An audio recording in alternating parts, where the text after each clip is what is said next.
और अब से थोड़ी ही देर में प्रधानमंत्री नरेंद्र मोदी वीडियो कॉन्फ्रेंसिंग के माध्यम से 41,000 करोड़ रुपए से अधिक की लगभग 2,000 रेलवे बुनियादी ढांचा परियोजनाओं का शिलान्यास, उद्घाटन और राष्ट्र को समर्पित करेंगे। प्रधानमंत्री अमृत भारत स्टेशन योजना के तहत 553 रेलवे स्टेशनों के पुनर्विकास का शिलान्यास करेंगे।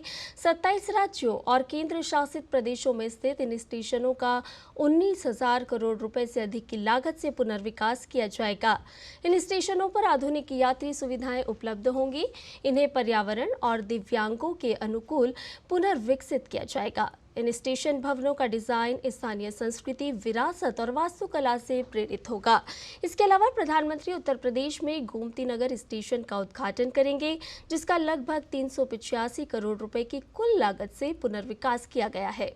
भविष्य में यात्रियों की बढ़ती संख्या को देखते हुए इस स्टेशन पर आगमन और प्रस्थान सुविधाओं को अलग कर दिया गया है। इसके अलावा प्रधानमंत्री 1500 रोड ओवरब्रिज और अंडरपास का शिलान्यास और राष्ट्र को समर्पित भी करेंगे। ये रोड ओवरब्रिज और अंडरपास 24 राज्यों और केंद्र शासित प्रदेशों में स्थित है। लगभग 21,520 करोड़ रुपए की लागत से इन परियोजनाओं का निर्माण किया गया है। इन परियोजनाओं से भीड़ कम होगी, सुरक्षा व कनेक्टिविटी बढ़ेगी और रेल यात्रा की क्षमता व दक्षता में सुधार होगा।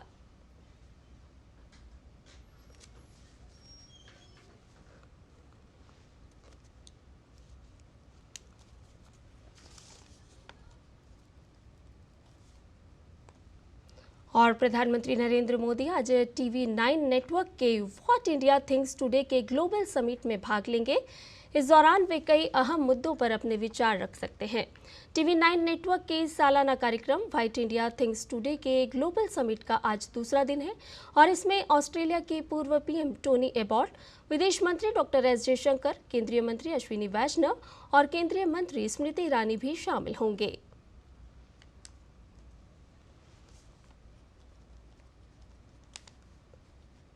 और राष्ट्रपति द्रौपदी मुर्मू आज राष्ट्रपति भवन के अमृत उद्यान में 1 दिवसीय पर्पल फेस्ट का उद्घाटन करेंगी।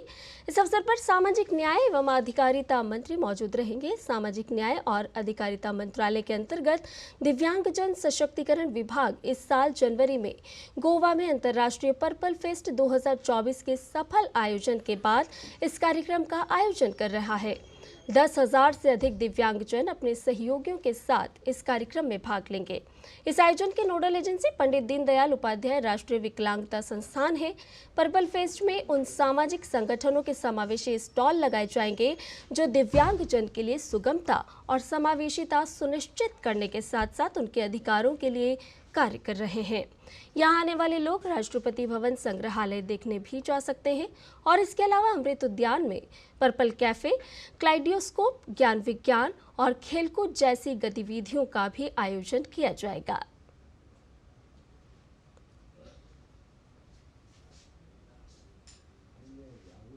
और आपको बता दें कि इलाहाबाद हाईकोर्ट ने ज्ञानवापी परिसर से जुड़े एक मामले में आज बेहद बड़ा फैसला सुनाया है। इसके तहत व्यास तहखाने में पूजा जारी रहेगी। इलाहाबाद हाईकोर्ट के न्यायमूर्ति रोहित रंजन अग्रवाल की अदालत ने ये फैसला दिया है। दरअसल काशी विश्वनाथ मंदिर न्यास को पूजा का अधिकार सौंपने के वाराणसी जिला जज के आदेश के खिलाफ अंजुमन इंतजामिया मसाजिद कमेटी की यह पहली अपील थी, जिसे आज हाईकोर्ट ने रद्द कर दिया। इससे पहले कोर्ट ने दोनों पक्षों की लंबी बहस के बाद फैसला सुरक्षित कर लिया था और अब आगे मुस्लिम पक्ष इस फैसले को रिव्यू कर सकता है या फिर सुप्रीम कोर्ट में चुनौती दे सकता है। वैसे हिंदू पक्ष की ओर से वकील विष्णु शंकर जैन की ओर से आज ही ये कह दिया गया है कि अगर मुस्लिम पक्ष सुप्रीम कोर्ट जाएगा तो वो भी सुप्रीम कोर्ट में अपनी बात रखेंगे। आज माननीय इलाहाबाद हाईकोर्ट ने जो अंजुमन इंतजामिया की दोनों याचिकाएं थी, फर्स्ट अपील फ्रॉम ऑर्डर, जिसमें उन्होंने 17 जनवरी के ऑर्डर को चैलेंज किया था और 31 जनवरी के ऑर्डर को चैलेंज किया था, आज वो दोनों याचिकाएं माननीय इलाहाबाद हाईकोर्ट ने डिसमिस कर दी हैं। तो इसका अर्थ ये है, इसका निष्कर्ष ये है कि जो पूजा वहाँ पे चल रही है वो नियमित रूप से चलती रहेगी। जो आधार बना है, मुझे लगता है माननीय न्यायालय के फैसले का, उसमें कोर्ट के सामने हमने स्पष्ट रूप से बात रखी थी कि सेक्शन 151 CPC में कोर्ट को ये पावर है, जहाँ पे कोर्ट अगर कोई चीज़ मिस हो गई ऑर्डर में तो उसको क्लैरिफाई कर सकती है फर्दर ऑर्डर से। एडवोकेट प्रभाष पांडे और सुभाष नंदन चतुर्वेदी ने कहा है कि सनातन धर्म के लिए यह बड़ी जीत है। लॉर्डशिप ने फर्स्ट अपील फ्रॉम ऑर्डर और 227 की एप्लीकेशन जो कि मुस्लिम साइड ने डिस्ट्रिक्ट जज के आदेश के खिलाफ दाखिल की थी, उसमें इन्होंने आज फैसला सुरक्षित रखा था। आज उन्होंने फैसला प्रोनाउंस किया है, जिस फैसले के आधार पर उन्होंने ऑपरेटिव पोर्शन पढ़ा है, पूरा ऑर्डर नहीं पढ़ा है। उसमें यह कहा है कि मुस्लिम पक्ष द्वारा दी गई दलीलों को बलहीन माना गया है और उसको खारिज कर दिया है। इसका मतलब यह है कि पूजा जैसे वहां चल रही है जारी रहेगी। डिस्ट्रिक्ट मजिस्ट्रेट को जो अपॉइंटमेंट ऑफ रिसीवर किया गया उस प्रॉपर्टी का तहखाने का वो चलता रहेगा। हमारे हिसाब से और हमारे सनातन धर्म के लिए ये तो जीत बड़ी है कि एक पूजा जो बहुत दिनों से बाधित थी वो जारी रहेगी अनवरत, और ये अब माननीय न्यायालय की इसमें मोहर भी लग गई। हाई कोर्ट ने भी ये माना कि वहाँ पूजा होती थी, धार्मिक क्रियाएं होती थी, और 1993 में बिना किसी दस्तावेजी, किसी प्रमाण, किसी आदेश के लिखित आदेश के जो है उन्होंने जो है सोच पूजा पाठ और धार्मिक क्रियाओं को बंद कर दिया था, जिसको हाई कोर्ट ने भी माना है कि वहाँ पूजा जो है और धार्मिक क्रियाएं, कथा वगैरह तमाम राग भोग हुआ करता था। इसलिए जो जिला कोर्ट का फैसला रहा है उसको बहाल करते हुए, उसको पुनः जो है उसको न्यायोचित मानते हुए उस पर जो मुहर माननीय हाईकोर्ट ने लगा दिया है। और हमारी जो धार्मिक क्रियाएं जो 31 जनवरी के आदेश में जो है ये जिला कोर्ट के आदेश से शुरू हो गया था, वहाँ पूजा पाठ वगैरह उस तहखाने में शुरू हो गया है, उसको जो है मानते हुए, उसको जो बरकरार रखते हुए माननीय उच्च न्यायालय ने हमारे पक्ष में फैसला दिया है। और सुप्रीम कोर्ट के वरिष्ठ वकील हरिशंकर जैन ने ज्ञानवापी मामले में आज इलाहाबाद हाई कोर्ट के फैसले का स्वागत किया है।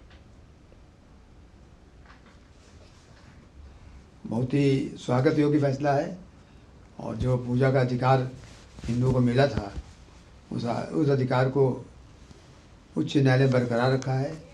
जिला जज के द्वारा सही फैसला दिया गया और सही बात है कि 93 तक वहाँ लगातार व्यास जी तहखाने में हिंदुओं की पूजा हो रही थी और उसको ज़बरदस्ती बिना किसी कानून के, बिना किसी आदेश के रोक दिया गया था और इसीलिए उसकी याचिका मुस्लिम पक्ष की कोर्ट ने खारिज कर दी है।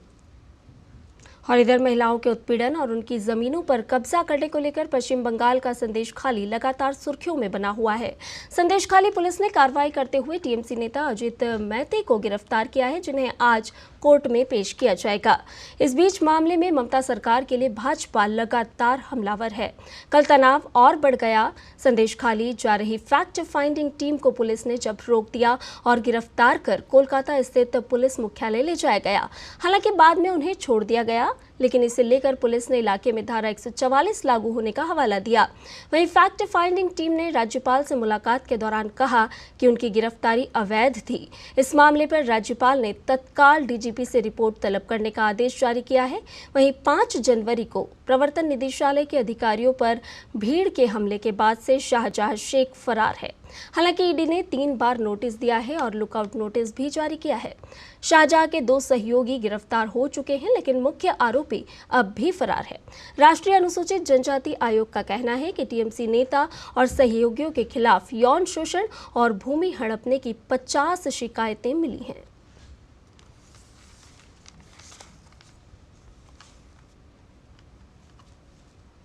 और इधर भाजपा सांसद दिलीप घोष ने ममता सरकार पर हमला बोलते हुए कहा कि संदेशखाली तो पहले झांकी है, पूरी फिल्म अभी बाकी है।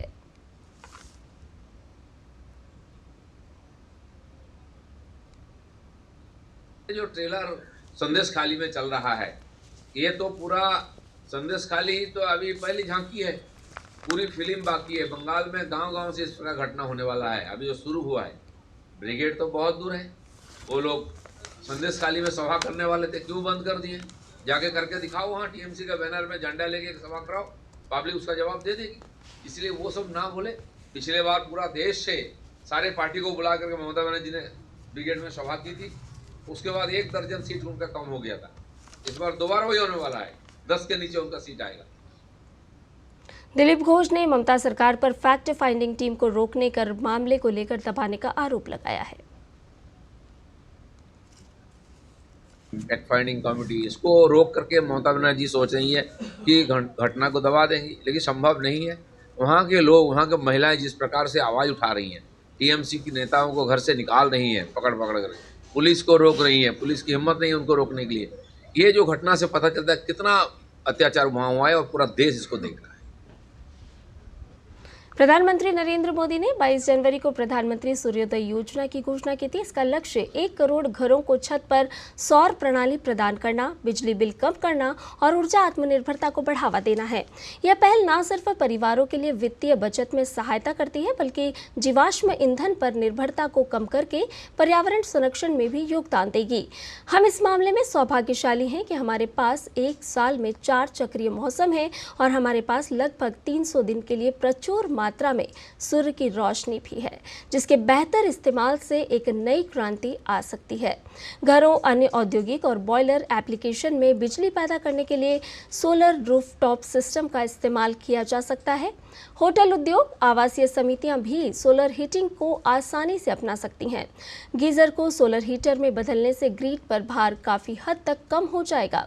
आम धारणा के विपरीत सोलर हीटर धूप में मौसम बदलने के बावजूद साल भर गर्म पानी देते हैं। सरकारी सब्सिडी के साथ सोलर हीटर रियायती दरों पर उपलब्ध है। इन्हें स्थापित करना भी आसान है और इनका मेंटेनेंस भी नहीं के बराबर है। रूफटॉप सोलर यानी फोटोवोल्टिक सोलर पैनल्स बिजली के सस्ते स्रोत हैं। RTS system on grid, net metering और ऑफ ग्रिड बैटरी के साथ स्टैंड अलोन दोनों कॉन्फ़िगरेशन में उपलब्ध है। ऑफ ग्रिड आरटीएस का उपयोग उन इलाकों में किया जा सकता है जहां ग्रिड तक सप्लाई लाइनें बिछाना मुश्किल होती है। सोलर हीटर और आरटीएस सिस्टम की स्थापना से न केवल हमारा वित्तीय बोझ कम होगा, बल्कि हमारे पर्यावरण को संरक्षित भी किया जा सकता है। और इसीलिए अब समय आ गया है कि हम रूफटॉप सोलर के लिए प्रधानमंत्री के आह्वान पर ध्यान दें और इसे अपने घरों में रूफटॉप सोलर स्थापित करने में सरकार की मदद करें। और इधर केंद्रीय गृह मंत्री अमित शाह आज केंद्र शासित प्रदेश दमन और दादर नागर हवेली के दौरे पर हैं। गृह मंत्री अमित शाह ने दमन में गृह मंत्रालय की संसदीय परामर्शदात्री समिति की बैठक की अध्यक्षता की। बैठक में संसदीय परामर्शदात्री समिति के 14 सांसद और जम्मू कश्मीर के अधिकारियों सहित अन्य अधिकारी उपस्थित रहे। केंद्रीय सशस्त्र पुलिस बल और जम्मू कश्मीर का विकास के विषय पर यह सलाहकार समिति की बैठक रखी गई है। बैठक के बाद गृह मंत्री शाम 4 बजे दादर नागर हवेली के सायली स्टेडियम में विकसित भारत लाभार्थी सम्मेलन में भाग लेंगे।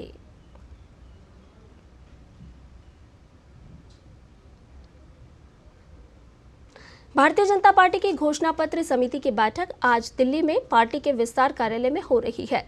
इस बैठक की अध्यक्षता भाजपा के राष्ट्रीय महामंत्री संगठन बीएल संतोष कर रहे हैं।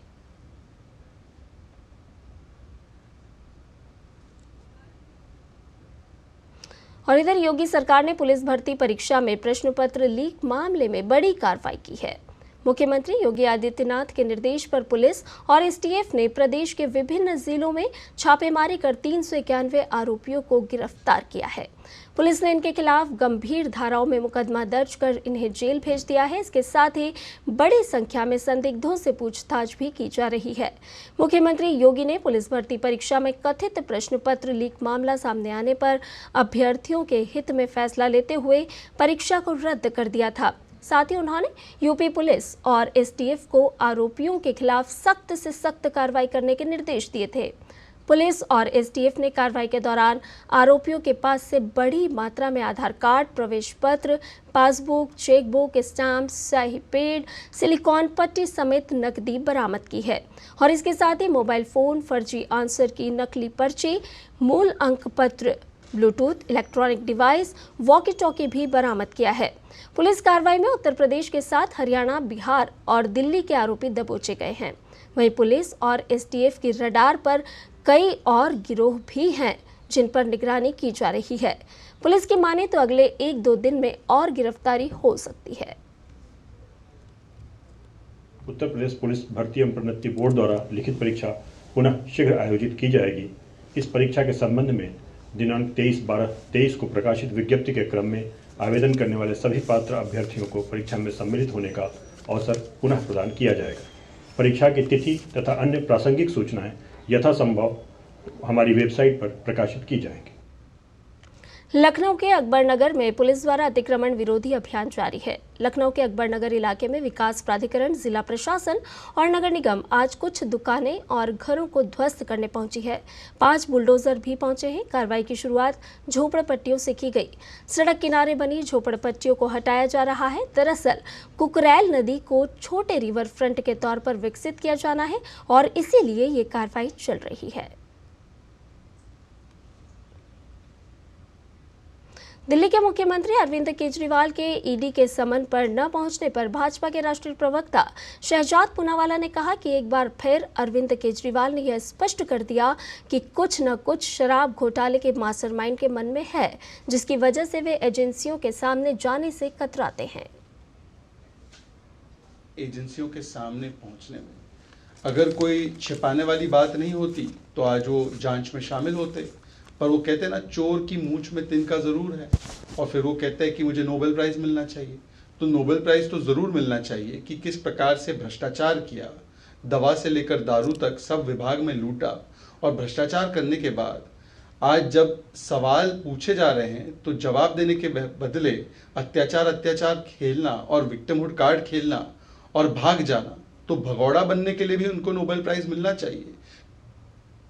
और इधर मनी लॉन्ड्रिंग मामले में जेल में बंद आप नेता संजय सिंह की जमानत याचिका पर सुप्रीम कोर्ट ने प्रवर्तन निदेशालय को नोटिस जारी किया है। संजय सिंह ने एक और याचिका में पहले ही प्रवर्तन निदेशालय की गिरफ्तारी को गैर कानूनी बताते हुए उसे चुनौती दी हुई थी। दोनों याचिकाओं पर कोर्ट एक साथ सुनवाई करेगा।